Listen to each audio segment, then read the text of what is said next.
For God so loved the world that he gave his only begotten Son, that whosoever believeth in him should not perish, but have everlasting life. For God sent not his Son into the world to condemn the world, but that the world through him might be saved.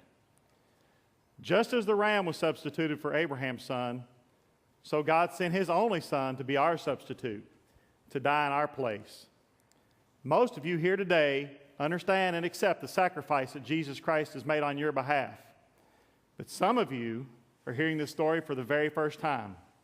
I don't even know your names. But I would love for each of you to have what Jesus Christ my Lord has done for me.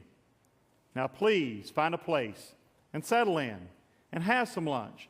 If you didn't bring food, well, there's always plenty to share.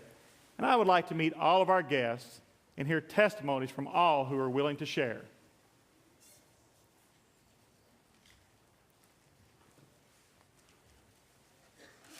I'm here for the first time today. I came with Philip.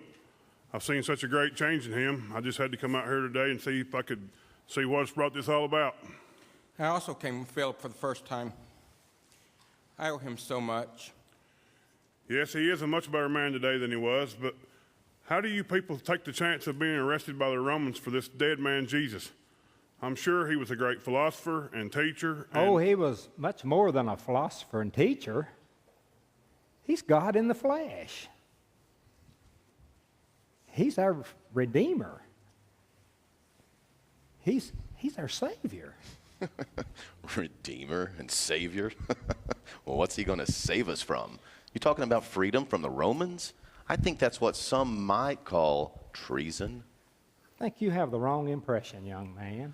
This man, Jesus, he claimed to be a king, and now you call him Savior? I think the emperor would call that treason. As Philip said before, I think you have the wrong impression. The Romans have nothing to fear from Jesus. Jesus came so that he might offer us a place in his kingdom. But his kingdom is not of this world. Yes.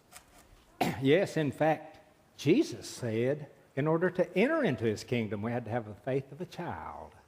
Luke wrote in his testimony that... Why is that man so upset?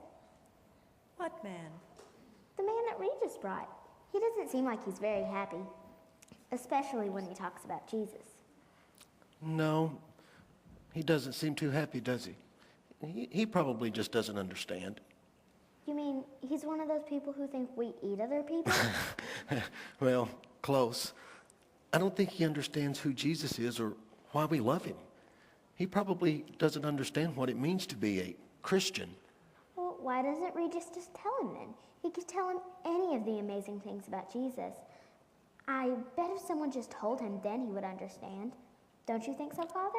Well, I would like to think that, Alia. Well, if Regis isn't going to tell him, then I am. May I go over and sit with them? I'll be good. I promise. Well, I guess it'll be okay. We're close by. All right, Alia, you may go and sit with him. But first, let's play a little game. Regis is working today, and we do not want to get him in trouble. So I know how you like to pretend, and you are so very good at it. Let's pretend that Regis is a stranger, just like his friend. That way, we will not get him in trouble. Okay, Mother, but I don't see why Regis would get in trouble just for telling his friend about Jesus. I mean, isn't that why he brought him?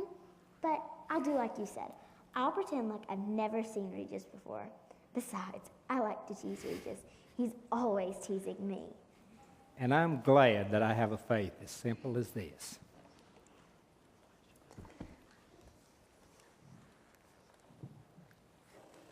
Oh, hello, excuse me, stranger. I don't know either one of you at all, and I was wondering, may I sit with you? No. Why, certainly. Why don't you sit here next to Gaius? Thanks a lot. What'd you do that for? Now she's staring at me. You wanted to blend in. I can't think of a better way. What do you want, little girl? I don't want anything. Honest. You just look like you needed a friend. My mother and father said I could sit with you. They think I talk too much anyway. I brought my lunch and my doll, if that's okay. Hey, where's your lunch? Did you forget to bring it? I didn't bring my lunch. That's okay, mister. You can have some of mine if you want it. You can have the whole thing. I'm not really hungry right now anyway. But I'm not hungry because I ate another person. I don't want you to think that. I'm just too excited to eat right now. We haven't been to church in a long time. It's been so long that I almost forgot what it was like. Well, not really, but you know what I mean. Sure, whatever. Looks like you got a real dangerous one there. Better keep your eye on her. She might think you look tasty. So, mister, what's your name? My name's Alia. I'm 9 years old. My name is Gaius. I'm happy you're here, guys.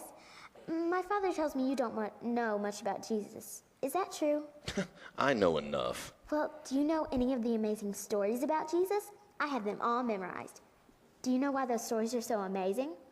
Well, do you? I suppose I don't. Because they're true.